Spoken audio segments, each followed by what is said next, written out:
whether one who used stolen oil for his mitzvah of Ner Chanukah, does one fulfill their obligation? Of course, this question is b'di'evid, post facto.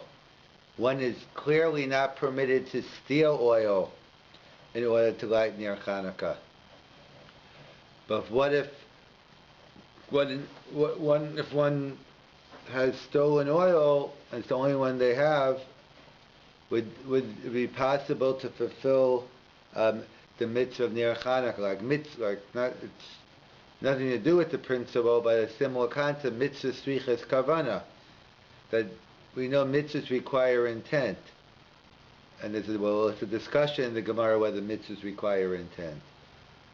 So what does that mean? The opinion that says mitzvahs don't require intent, I'm about to put on my tefillin, I'm about to eat the matzah, so I shouldn't have kavanah? No one says that. It means if I end up doing the mitzvah without kavanah, do I have to redo it? So let's say a person lit with shemen hagazol, do they fulfill the mitzvah or they have to relight again? So we know there's a sugya in lulav hagazol and sukkah daf lamed amid aleph. The Gemara talks about lulav hagazol, about a stolen lulav, one of the 4 species on sukkahs. If you use it for a mitzvah, it's a no-go. It's no good. The number one problem the Gemara has is vakachtam lachem. You don't own it. But putting aside not the first day, or if it's not an issue, so then the Gemara raises the issue of mitzvah haba ba'aveira. Any mitzvah done through the means of a sin, to an aveira, you don't, not only have you sinned, but you don't get credit for the mitzvah either. So if you steal a lulav, not only do you get punished for stealing a lulav, but you also don't get credit for shaking the lulav because you don't get the fulfillment of the mitzvah either. So that's the principle we have. A mitzvah haba ba'aveira, the Gemara talks about it by lulav. So there's an interesting discussion on Rosh Hashanah regarding the issue of shofar hagazol. Someone uses a stolen shofar on Rosh Hashanah. So again, no one's recommending stealing. In fact, stealing is prohibited. In fact, the Rambam writes, if one did use the stolen shofar, one does not make a bracha. Because we don't make a bracha on anything which is associated with an aveira. Like some explain, that's why we don't make a bracha on the mitzvah of tshuva. According to the Ramban, there's a biblical mitzvah of tshuva, returning to God, repenting. So where's the bracha? So there are many answers, but the one relevant to us is that obviously if you're doing tshuva, you did an aveira or you didn't do a mitzvah properly. So therefore, anything associated with sin, we don't make a bracha on. So that's what the Rambam writes by shofar. So actually, the Rambam writes in Perek Aleph, Halacha Gimel and Hilchas Shofar, Shofar Hagaza Shataka B'Yatza. The Rambam writes, you fulfill your mitzvah with a shofar hagazo. It seems that other Rishonim disagree with the Rambam and say a shofar hagazo is a no-go, isn't acceptable. What seems to be the issue between the Rambam and other Rishonim? So the Rambam writes, well, it comes down to a fundamental machokas of what is the nature of the mitzvah of shofar. We know there are 2 parts to the mitzvah that have to be done. The shofar has to be blown, the tekiah, and there's the shmiyah, and there's the hearing of the call. So what is the primary and what is the secondary? You know you need both. So that seems to be a machlokas Rambam perhaps versus Rabbeinu Tam, because the discussion is My nafkin, what's the difference? I have to hear both. Someone has to blow it for me to hear it. So one nafkamina perhaps is the bracha, the nusach habracha. So the Rambam's Lashon is you make a bracha l'shmoa kol shofar. Because Rambam paskins the mitzvah is hearing.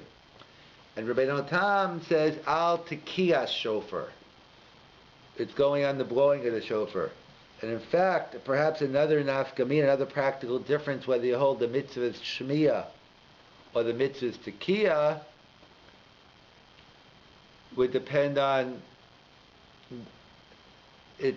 the prefix of the bracha. Not only is there a fundamental difference whether you make to hear or to blow, but you use the prefix al or la. Rabbi Tam goes with al, and the Rambam goes with the la. And that depends on another principle the Rambam teaches us based on the Gemara in Psachim. The Rambam in Perek Yud Aleph in Hilchas Brachas tells us different kolam, different rules when you use a la and when you use an al. So la is, he says, I wonder if you do the mitzvah before Ovel Asiyasan.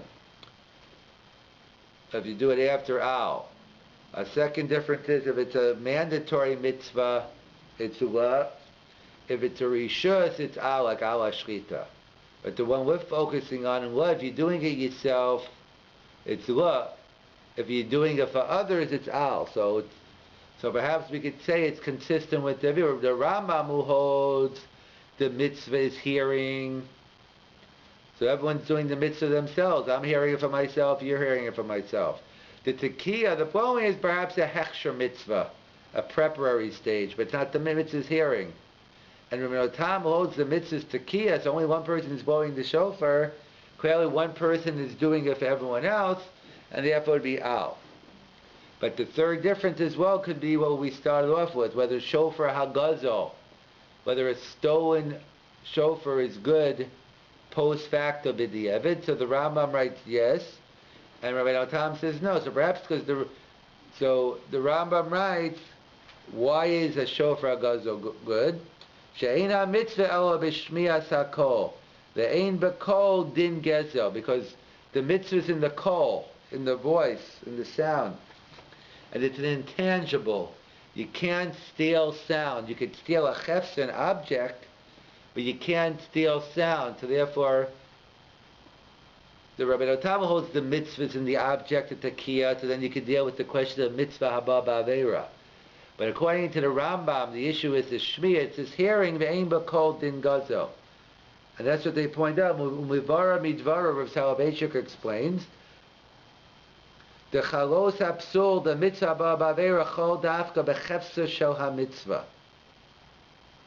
So he wants to tell us a principle in mitzvah haba ba'avera. We only apply the principle of mitzvah haba ba'avera in something which is a chefsa, an object. So for instance, there's a famous minchas chinuch in mitzvah aleph on the mitzvah puravu. He has a whole discussion on the nature of mitzvah haba ba'avera. He's talking about it in a different context. He's talking about it in the sense where, let's say someone commits adultery, or for that matter, someone lives with someone they're not permitted to, and they have a mamzer. Could you fulfill your mitzvah puravu if your child is a mamzer? So he gets into the whole discussion of mitzvah haba ba'avera. We know, we have a principle that any mitzvah you do to the means of avera, you don't get the mitzvah. Yet the minchas, yet the Ramah seems to say you do get the mitzvah. The Yerushalmi seems to say mitzvah haba ba'avera, but we paskin you get the mitzvah. So the minchas chinuch is bothered. Why don't we apply the principle of mitzvah haba ba'avera? So the minchas chinuch goes on to a whole discussion by Puravu. He points out an apparent contradiction in different Gemaras. There's a famous Gemara in Yevamos between Rav Yochanan and Reish Lakish. On, let's say, we know the Gemara tells us we paskin you need a boy and a girl to fulfill your minimal obligation of Puravu. So the Gemara wants to know what happens if you have a boy and a girl, two Gentiles have a boy and a girl, and then they convert to Judaism, but they had the kids while they were Gentiles. The Gemara wants to know, do they have to have another boy and a girl, or the boy and a girl they had while they were non-Jews, that counts for the mitzvah pruruvu? That's the Gemara's question. So, if the Machokas Rabbi Yochanan says they get the mitzvah, they don't have to have more kids, and Rish Lakish says no, they don't. They have to have more kids because we have a principle. Tosfos points out that we have a principle. Ger shenitzkaya kekatan shenolad dami. That halachically speaking, legally speaking, that the kids don't belong to the parents. Not they don't belong, that they're not technically they're not technically their children anymore. Biologically, of course, they are. But but strictly speaking, biblically speaking, the brother and sister can marry one another. Rabbinically, obviously, it's prohibited. But the point being is they're not related. In fact, that's how someone will explain how was Yaakov able to marry two sisters if we assume the Avos kept the Torah even before it was given. So there are many answers, but one answer is because they were all converts. So really, Rachel and Leah, they both converted. They really weren't related to one another. They weren't sisters, hence Yaakov can marry them. But either way, we see the Rav Yochanan says no. And Rav Yochanan paskins, yes, we paskin like Rav Yochanan, that they fulfill the mitzvah. They don't have to have more kids. There's a further dispute within Rav Yochanan if the kids have to convert to Judaism or not. Some say it's only good if the kids convert, others say even not. But either way, we pass like Rabbi Yochanan, you fulfill the mitzvah pruruvu. So we see from this Gemara that you can fulfill your mitzvah pruruvu even while you weren't obligated. Because the Gentile wasn't obligated in pruruvu, and now he became obligated. We say the kids you had counted. Yeah, we find another Gemara. The Gemara talks about, in Gemara Rosh Hashanah, about someone eating matzah. A person is temporarily insane. Between the hours of 8 and 9, he's sane, or he's insane, and between 9 and 10, he's sane. So if he eats the matzah during the time when he's insane, and now he becomes sane, does he have to eat another piece of matzah? So the Gemara concludes, yes. So the Minchas China points out, there's an apparent contradiction. The question is, if you do a mitzvah in a state of exemption, did you get credit for the mitzvah or not? If you did the mitzvah when you're exempt, and later on you become obligated, do you get credit for the mitzvah? So we see from the Gemara in Rosh Hashanah, no, by matzah, you have to eat a new piece of matzah. However, when it comes to pruruvu, you do. So how do we reconcile? So the Turei has his own approach how you reconcile. That the case of, he wants to say it's an issue of kavana, that if someone who doesn't know what's going on, so therefore he's a misasek. It's even less than not having kavana, and therefore that's why it's a no-go. But a Gentile knows what he's doing when he's having kids. He might not know he's going to convert later on, so therefore he wants to say that's why it's good. It has to do with the misasek issue. But the Minchas Chinuch says no. The difference is between the nature of mitzvah of matzah versus the nature of the mitzvah pruruvu. The mitzvah of matzah is the ma'isa mitzvah, the act of chewing, of eating. So if you do that while you're a shot, you're insane, you don't get credit for the mitzvah. However, by pruruvu, the Minchas Chinuch claims, and others disagree, but the Minchas Chinuch yesod is that the mitzvah pruruvu is the result. It's having the children. It's not the ma'isa be. It's not the act of living with your wife or whoever you're living with. It's the result, and therefore that's how the Minchas Chinuch writes. That you only have, if the mitzvah is the ma'isa bia, so at the time I'm doing the mitzvah, I'm involved in the avera. But over here, I did the mitzvah 9 months ago, or I did the avera 9 months ago, and now I'm having the kids. I could be sitting here learning when it happens. So therefore, the Minchas Chinuch says there's no mitzvah above Avera. So we discuss also about there's no mitzvah above Avera on a chefsa, only when there is, like the Yerushalmi writes, that let's say, we know if someone steals a matzah on Pesach, and they use it for the mitzvah Leil Pesach, it's no good, it's mitzvah above Avera. But if you carry the matzahs on Shabbos, in a place where you're not allowed to carry and violate Shabbos biblically, and you eat the matzah, you get the mitzvah. Mitzvah above Avera. No, the mitzvah Avera is only in the chefta. It's if the lulav is stolen, so it's screaming, "I'm stolen." So you can't fulfill the mitzvah at the time when you're still involved in the Avera is still in the chefta if it's stolen. But if you're machal Shabbos, the matzah didn't do anything wrong. The matzah doesn't have to keep Shabbos. And therefore, we only say mitzvah above Avera when it involves the chefsa. So that's what the Rav wants to raise the question here. What is the issue here by Shemen HaGazul by Ner Chanuka?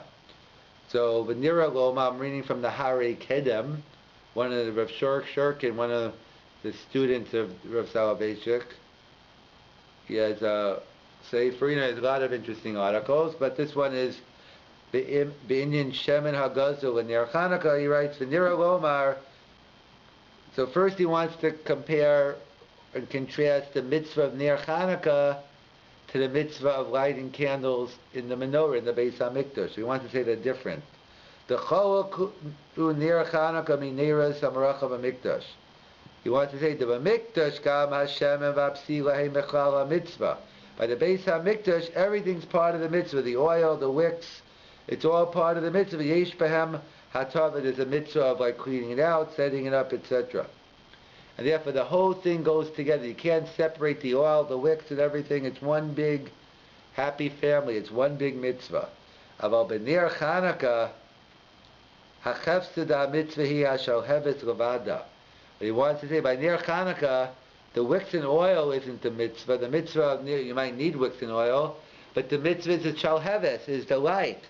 It's result oriented.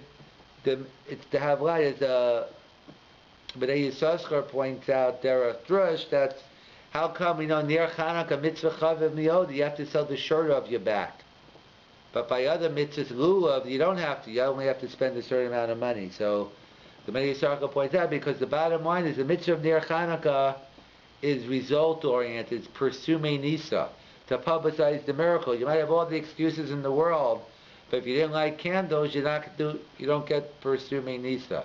So the mitzvah is that the house be lit, that in a way which you publicize the miracle, which is the Rambam sheet, as the Rambam writes, Bizman HaGemara, if you missed Achatichel Regel Min HaShuk, if you missed when there's no one left on the street anymore, then you don't light candles anymore because there's no pursuing Nisa. So he says, how do I know what's my raya?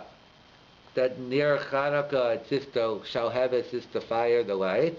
Because the Gemara says in Shabbos, Chav Gimel Amid Beis, near sheyesh lo shnei pios o shtei b'nei adam. Let's say you have a oil candle which has two different wicks. The shnei b'nei adam yotzim b'shemen echad.